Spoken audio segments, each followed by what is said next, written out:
and remain unbeaten after a solid display up against Nottingham Forest. We'll tell you all about it coming up next.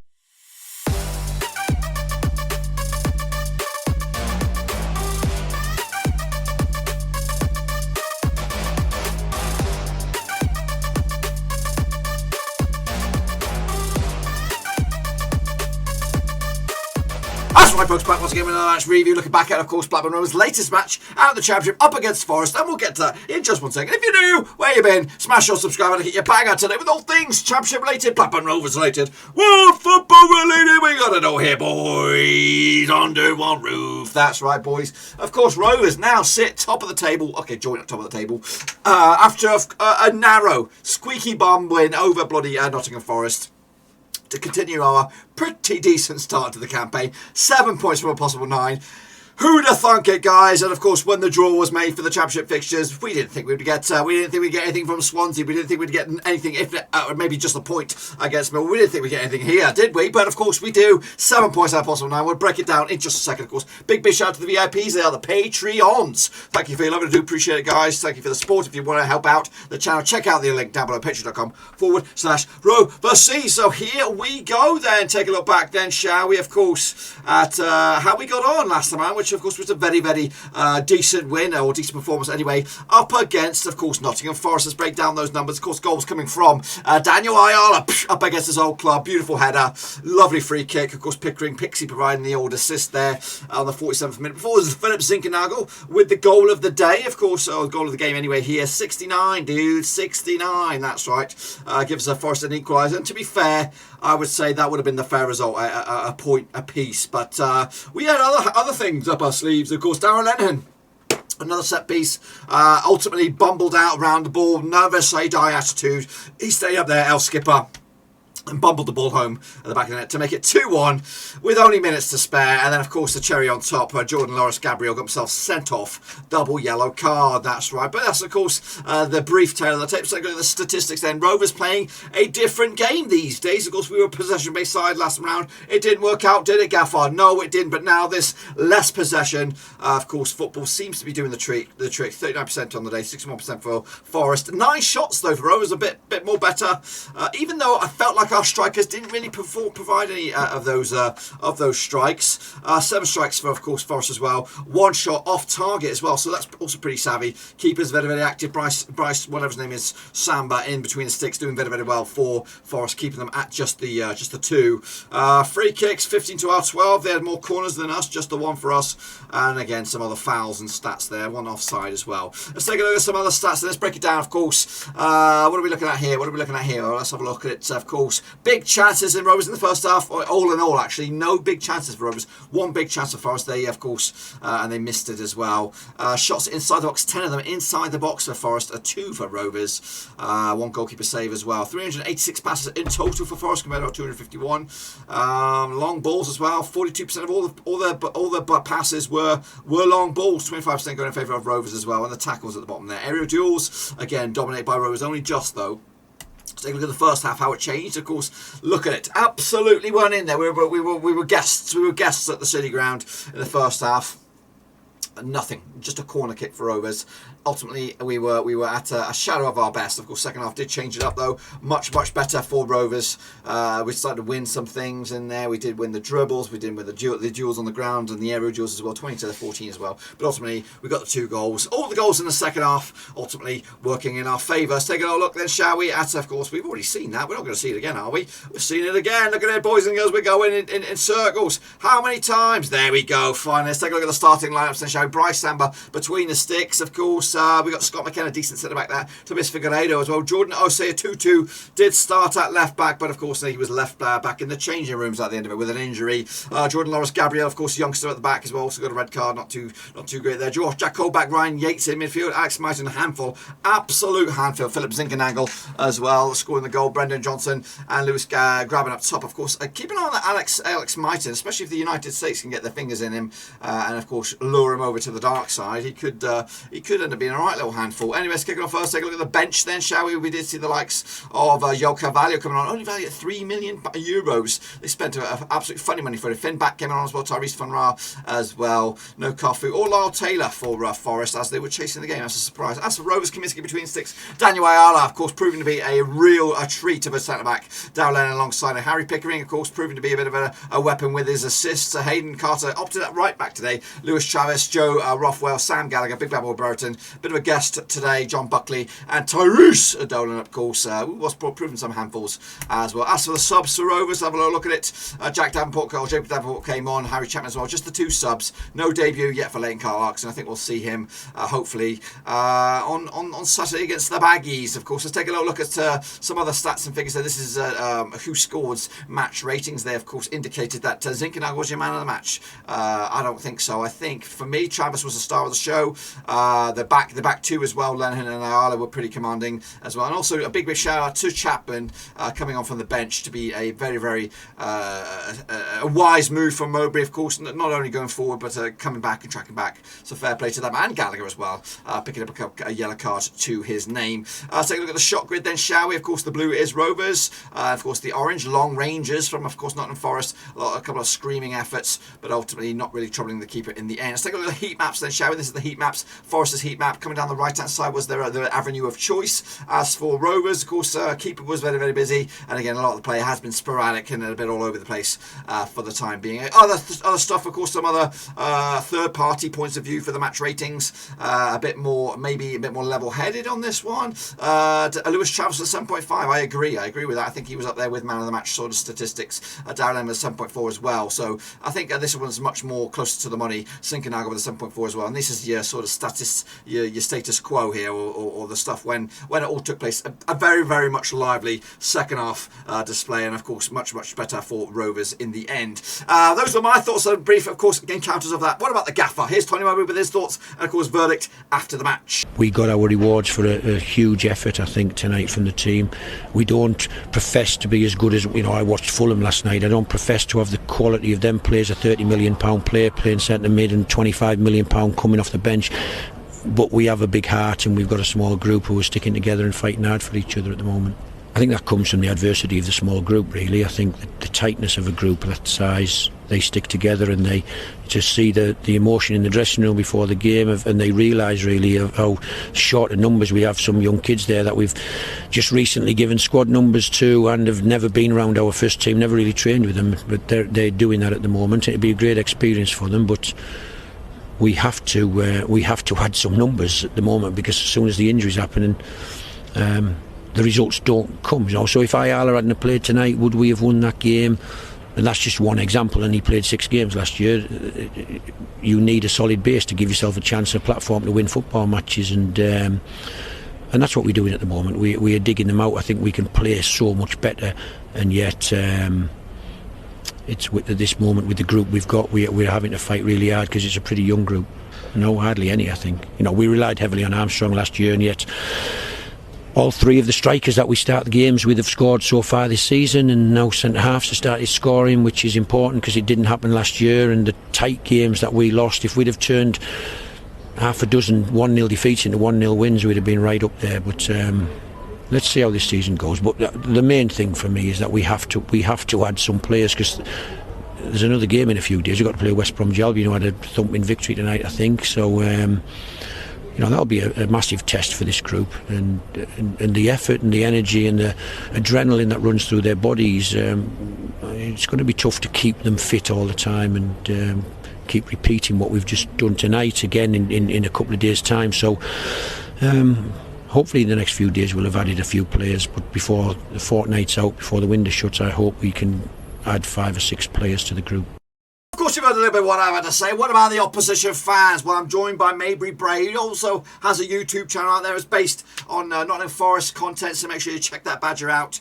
Of course, let's get his numbers up there. Of course, you are here. What are your thoughts and opinions about Forest after that match? What is your takeaway? I think that we did quite well. Just generally playing today is one of our better performances this season. Zinckernagel was standout player again, of course, scoring that belting goal, but absolutely gutted to concede late on again. especially with a foul, which I really don't think was a foul, being the free kick that you scored from. Just sloppy defending was the thing that got us in. Joe Worrell, if he was back in, then he'd be having absolutely none of it. But all of our good defenders are just injured. That's the main problem. I mean, now Gabriel's suspended, Tutu's injured, and Besso's injured, Fernandez is injured, Harbottle's injured, Worrell's injured. And now Bong's going to be back in because he's done with his suspension. It's just dire defensively when we've got such good options going forward. And as I said, Zinckernagel, Carvalho, Mighton, Johnson. Of course, a little bit weak at the back today over at the City Ground. Do you expect much transfer business before the window closes?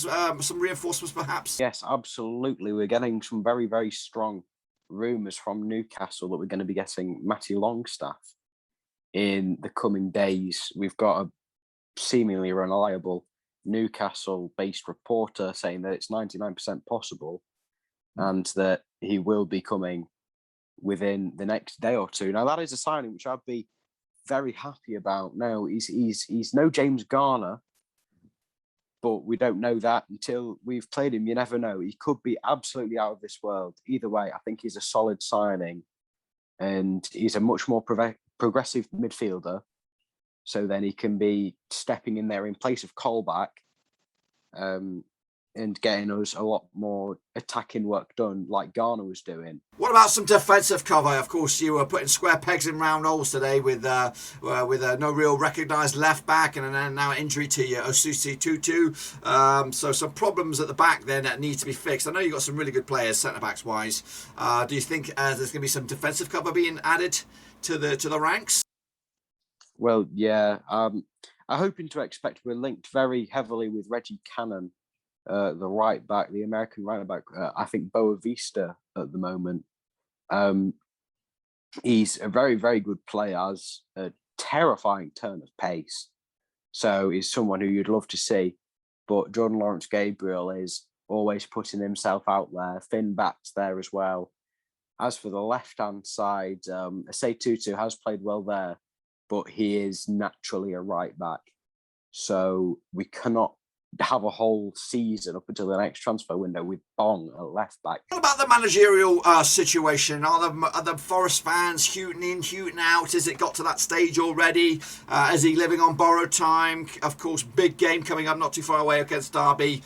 Will he be there, though? That's the question. I'm sure you've heard other Forest fans talking about him. He is one of, if not the worst player we've had in my entire time supporting Forest. Adama Diakhaby comes quite close, but I don't think they're quite on Gaetan Bong's level.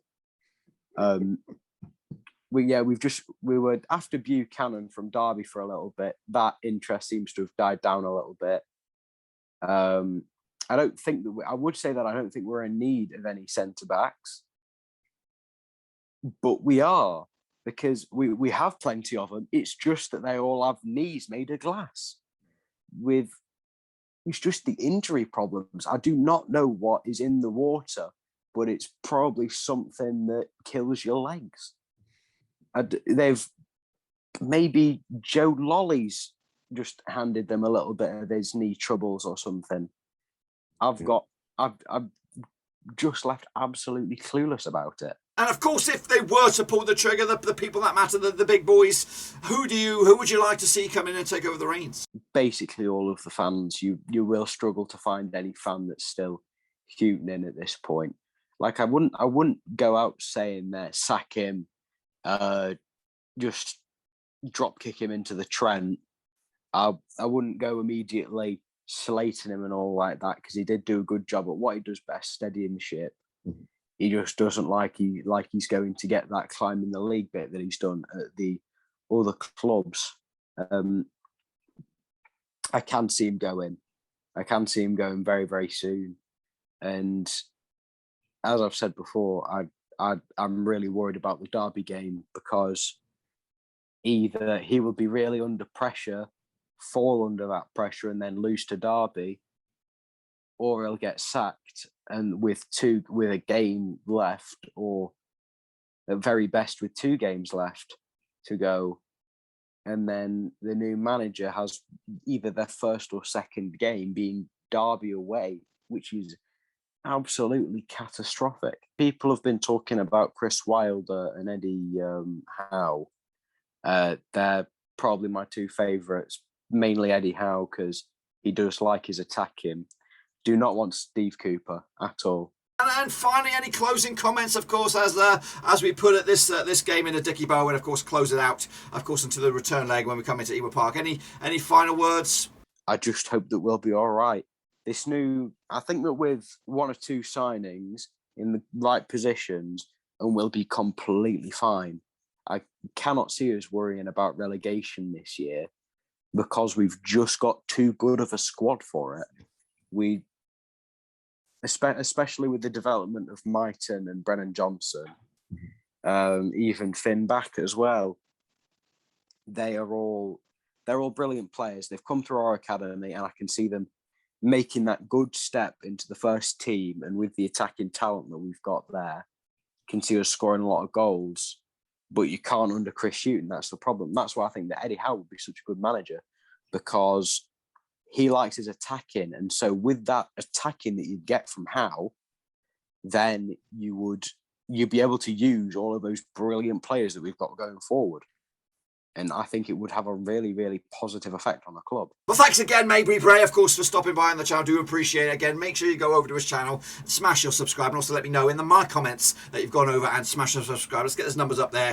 Of course, he is a small-time YouTuber growing, and of course, we all have to start off somewhere. So big shout out to Maybury Bray. And of course, link down to his channel in the description for Forest content as he goes to the game. But anyway, that's it. Until then, though, thanks again for stopping by, and I'll see you soon. Meanwhile, what's been said on social media? Let's have a look at this, shall we? Solstice Inc. said, hands up, who didn't expect anywhere near 7 points from 9 when we started the season? Right over here, brother, right over here. Meanwhile, Graham B said, excellent result. I wonder if all the fans complain about the team selection today and Mowbray in general will now start supporting the manager and the team. They won't. They will not, but I know where you're going with it. Carl Wicks said, class, 7 points out of 9. All the boo boys can climb back onto your rocks. Big Tony's Blue and White Army. We are the Rovers, a.k.a. Mr. Max said, so much passion, energy, heart, and commitment in the performance. And that's all we ask as Rovers fans. Win, lose, and draw. Put a shift in, and you've won us over. Congratulations on a fantastic performance and result. Onwards and upwards. Calcimus said, great win that. Ayala was superb throughout. Chapman played his heart out in the second half. 7 points from the first 3 games. Hell of a return. Meanwhile, Adam Healing said, absolutely bloody superb performance to a man. The team were amazing. And credit where due is due. It was great to see them playing like a cohesive team. It's obvious Dolan ain't a striker, and we need someone who can score 20 goals. We're over the moon with the start. Bring on the baggies, he says. Meanwhile, Dr. Simon says, 7 from 9, great start. Hope we can see a few more players come in to add a bit of depth. Meanwhile, Stuart Grimshaw DS says, yellows. And he puts this picture out there with, of course, the lovely yellows. Meanwhile, the BRSTS.com forum said, 7 from 9 is absolutely 5 or 6 more than I expected. A very encouraging performance in many areas. Impressed with Travis, Buckley, Pickering, and first half Rothwell especially. Rovers tweet, 7 points from 9. Who needs bloody signings? Yes, we do. Bella said, if anyone I'd offer 7 out of 9, of course there's a theme here, opening 3 games, I'd have snapped their coffin and off. Well played, boys, well played. Bavarian Rose says, Ayala, indeed. And there he is, of the Mowbray Meister with his candy or sweeties. He's a pretty old man, isn't he? Liam Livingston says, get in there, boys. That's right. Rover Street said, I know he's inconsistent, but Joe Rothwell is very much a Premier League player when he's on his game. Hope we can sort out his contract out, but wouldn't be surprised to see him move on. That's, of course, what's been said on social media, on the old Twitter sphere. If you are new to the old Twitter sphere, give us a follow, or even just give us a follow anyway. Of course, you're bang up to date. But that's the situation there. What about elsewhere in the Championship? Let's jump in the deep end and have a look at it then, shall we? Of course, goals, games from yesterday. Barnsley lost to Luton, of course, with Omari Bell on the score sheet there. Blackpool also lost at home to Coventry, of course. They give themselves a boost already. Stoke look good at the moment. 3-1 win on the road against Swansea. Peterborough 2-2, lastminute.com survival there. Showing some real fight at the moment for Fergie's team. Millwall did lose to Fulham. Huddersfield lost. They actually won now. Beat to Preston, of course. Bristol City 3-2 winners over Reading. Were in a bit of trouble. Bournemouth big winners over Birmingham today. Derby also scrounged a win over Hull City. QPR with 10 men beat Middlesbrough's Warnock boys in the Warnock Derby. Their 3-2 win. And of course the result of the day, probably West Brom 4, Sheffield United 0. And of course Rovers picking up the win as well. Let's take a look at the table. Of course West Brom sit at the top of the table with 9 goals scored already. 4 goals conceded though. Fulham are in second. QPR third. Bournemouth are 4th, Stoke 5th, and Rovers are up there in 6th. That's right. Down the foot of the table, Preston, Forest, and Sheffield United going down as it stands, of course. What's around the corner? Of course, a busy weekend up ahead. We got Bristol City up against Swansea. That's on Friday. That's right. QPR up against Barnsley. That's an early one on Saturday. And then it's Coventry, Reading, Stoke Forest, of course. Keep an eye on that bad boy. Derby against Middlesbrough, Cardiff up against Millwall, Luton against Birmingham, Sheffield United up against Huddersfield. We have Fulham up against Hull, of course. Peterborough go to Preston, and Bournemouth take on Blackburn. But the game of the day will be at Ewood Park as Rovers host. The leaders at the moment is West Bromwich Albion. That's my thoughts, boys and girls. Give the video some love, smash your thumbs up, smash your subscribe, check out the links down below on Twitter, Twitch, Facebook, and of course Patreon as well. Be sure to give the video some love, and I'll see you soon for the next one. Rovers unbeaten so far in the season. Can we make it 4 games unbeaten up against the Baggies? We'll preview all of that coming up, and of course the watch along on the weekend. Until then, I'll see you soon. That's my arse. Until then, I am done.